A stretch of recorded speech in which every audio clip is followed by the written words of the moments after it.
If you're looking for real ways to make extra money, you're in the right place. In this video, I'm going to show you exactly what you need to know, so stick around until the end. Let's get started.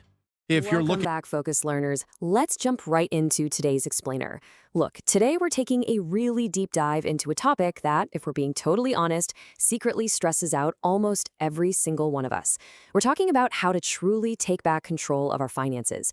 And the best part? We are going to do this without going on some miserable, restrictive financial diet where you can't ever have fun again. Think of this as your comprehensive masterclass on intentional spending.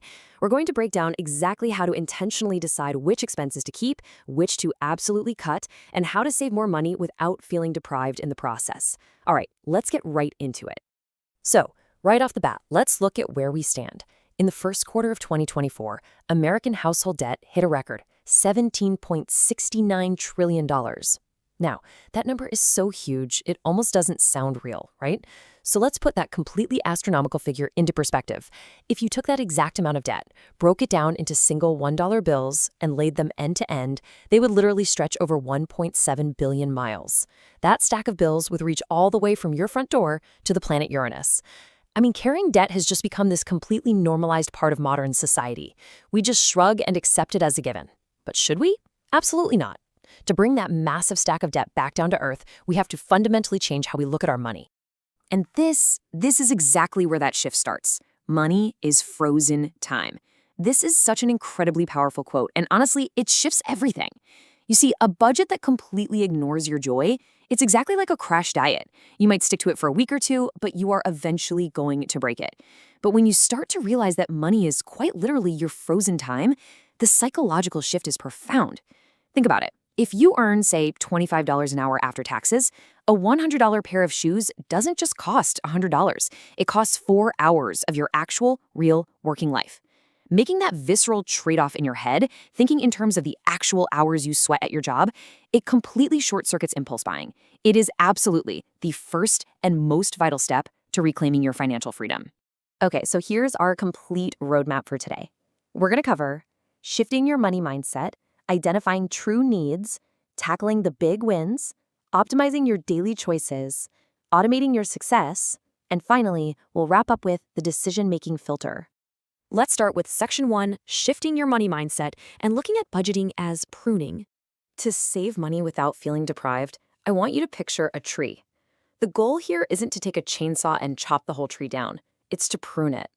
You are carefully, intentionally deciding what stays and what goes so that the healthiest parts of your financial tree can actually flourish. The roots, those are your core values, what actually brings you lasting joy.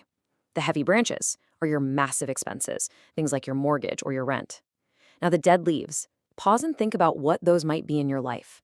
They are the silent leaks, the unused subscriptions, the tiny daily expenses that are just draining you without providing any actual value. And finally, the trellis. The trellis is the automated behavioral systems we're going to set up to support and guide this whole structure effortlessly. This brings us to a really crucial distinction between high joy spending and what we call meh spending. And listen closely here. You have total permission to spend on your high joy categories.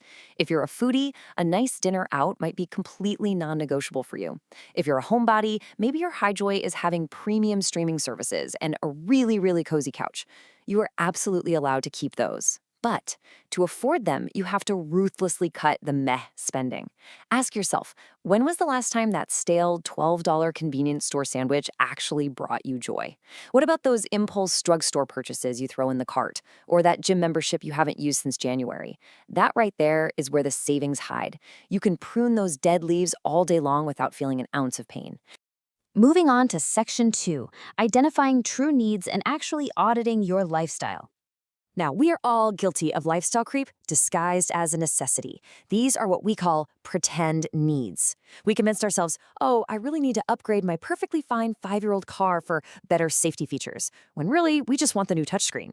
Or we pay for an incredibly expensive unlimited premium data plan when we're sitting on Wi-Fi at home or at the office 90% of the day. We trick ourselves into believing that these luxuries are absolute necessities, and it creates massive, completely unnecessary financial deadweight. So to effectively separate out these pretend needs, we have to actually define what a core need is. Core needs are absolute survival basics. We're talking housing, basic sustenance, healthcare, and the transportation that is strictly required to earn an income. You optimize these, you don't eliminate them. Literally, everything else is a want. To really catch those pretend needs hiding in your own budget, try this step-by-step exercise. It's a game changer. For exactly 30 days, I want you to label every single transaction you make as either a need, a want, or a like. Be absolutely ruthless with yourself here. At the end of the month, look at all those wants and likes and ask yourself honestly, did this meaningfully improve my life? You will be emotionally shocked at how many times the answer is a resounding no, and how many things you categorized as needs were actually just likes wearing a really good disguise. Of course, all these budgets completely fail if you weren't tracking things. According to financial education experts at UW-Madison, you need to pick a tactical method to track your cash flow. And honestly, it doesn't matter what it is. If you use cash, maybe it's a simple pocket notebook or the classic envelope method, where you physically divide your cash into spending categories. If you're tech-savvy, use budgeting apps on your phone or your bank's online tracking charts. The specific method you choose is just a tool. The daily habit of capturing the absolute reality of your spending is what actually matters. Just pick one and stick to it. Section 3. Tackle the big wins and focus your mental energy. Look, housing often takes up over 35% of our income. Transportation, your car payments, insurance, gas, that eats up another 20%. Our mental energy is incredibly limited, my friends. We only have so much bandwidth. Optimizing these big three saves far more mental energy and actual cash than feeling guilty over buying a daily lukewarm 7-Eleven coffee. If you focus deeply on fixing the massive slices of your spending pie, the small ones often just take care of themselves. So, how do we actively tackle something huge like housing? Here are some high-impact tactics. If you rent, could you get a roommate or maybe give up a paid parking space you don't really need? If you own your home, check its value. This is huge. If property values in your area have increased and you now have 20% equity, pick up the phone and call your lender to cancel your private mortgage insurance, or PMI. PMI is the ultimate deadweight expense. It protects the bank, it does not protect you, and it provides absolutely zero financial value to the homeowner. Canceling it is a single, one-time phone call that can literally free up hundreds of dollars every single month for years to come. All right, Section 4, optimize your daily choices by understanding the math of spending. The math here proves a truly profound point. A cheap thing used once is incredibly expensive, while an expensive thing used relentlessly is actually cheap. Let's break this down. A $200 quality winter coat that you wear 500 times, that only costs 40 cents per wear. But a cheap $40 fast fashion jacket that literally falls apart after 5 wears, that costs you $8 per use. The same exact logic goes for what we can call the cost per happy hour. This is a metric that deserves a serious deep dive in your own life. A $70 premium video game that you play for 100 hours is just 70 cents an hour. Compare that to a $15 movie ticket for 2 hours. That's over $7 an hour.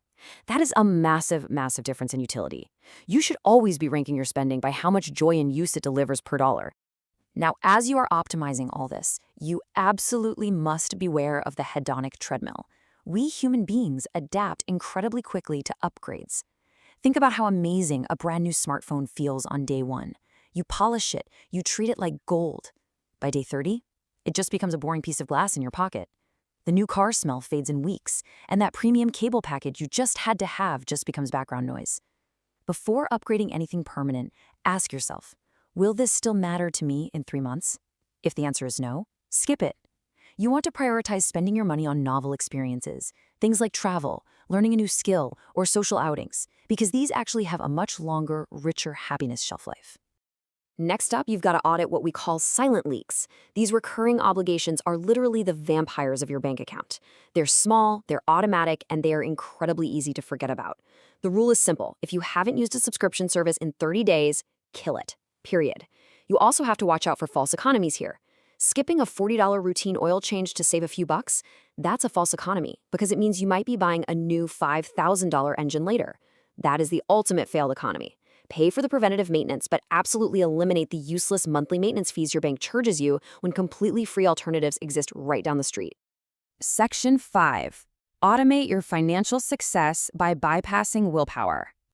Listen, relying on willpower alone to save money is a terrible strategy. Willpower depletes. Instead, here are 3 foolproof behavioral systems. Step 1 is the 24-48-hour rule. Any unplanned purchase over $50 goes on a waiting list for a day or 2. This works because it allows that initial dopamine spike, that sudden, overwhelming urge to buy, to subside. And you'll find that most of those desires just naturally evaporate. Step 2 is pay yourself first. Set up an automated transfer to your savings or your investments for the exact day you get paid. Make saving the very first expense you incur before you even see the money. And step 3, one in, one out. If you buy a new gadget or a new jacket, you must sell or donate an old one.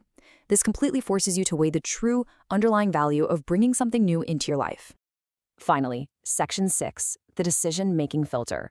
Let's look at your new mental flowchart. From now on, before you swipe your card, I want you to ask yourself this twofold question. Does this prevent a disaster, or does it support genuine joy? We want to prioritize preventative maintenance, things like dental cleanings or servicing home appliances, because skipping those leads to a very expensive crisis. But if an expense doesn't clearly prevent a disaster, and it doesn't bring you absolute genuine joy, then it is simply an empty want that you should either delay or completely eliminate from your life. We also have to look through the future value lens. Remember, money is frozen time. So ask yourself, if I didn't buy this today, what would this money do for me in 10 or even 30 years? Let's look at a $5 daily latte habit. That costs you over $1,800 a year. But if you took that same money and invested it at a standard 7% return, it could become over $180,000 in 30 years. Just let that number hang in the air for a moment. That is the massive opportunity cost of tiny, unexamined habits. Now, that latte might still be totally worth it to you. And if it is, buy it, enjoy it, savor it. But you must make that choice with your eyes wide open. So, tying it all together, here is your ultimate mental flowchart. First, is it a tax-advantaged investment or high-interest debt that simply must die? If yes, put your money there first. Moving to the next step, does it prevent a future catastrophe? If not, move to step 3. Does it actually support one of your core values?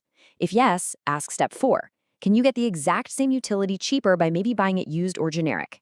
And finally, step 5, apply that waiting rule we talked about and just see if the urge to buy simply passes over the next 48 hours. Running every single dollar you earn through this logical flow ensures that you spend with profound intention. The big takeaway here is that you're not trying to spend absolutely nothing. We're not about deprivation. You are trying to spend in a way that future you will look back and genuinely thank you for. Every single dollar you choose not to incur on an unexamined, expense is a dollar that buys back your own frozen time. It is literally a dollar that buys your own freedom. So I want to leave you with this provocative question. What is the very first expense you are going to prune today to buy back a piece of your future? Let that sink in. Thanks so much for joining me on this Explainer Focus, learners. I'll see you next time. And that's Welcome. a wrap. If you found this helpful, make sure to give this video a thumbs up. It helps more people find this content. Subscribe so you don't miss our next video, and check out the one on the screen right now. It might be exactly what you need next. See you there.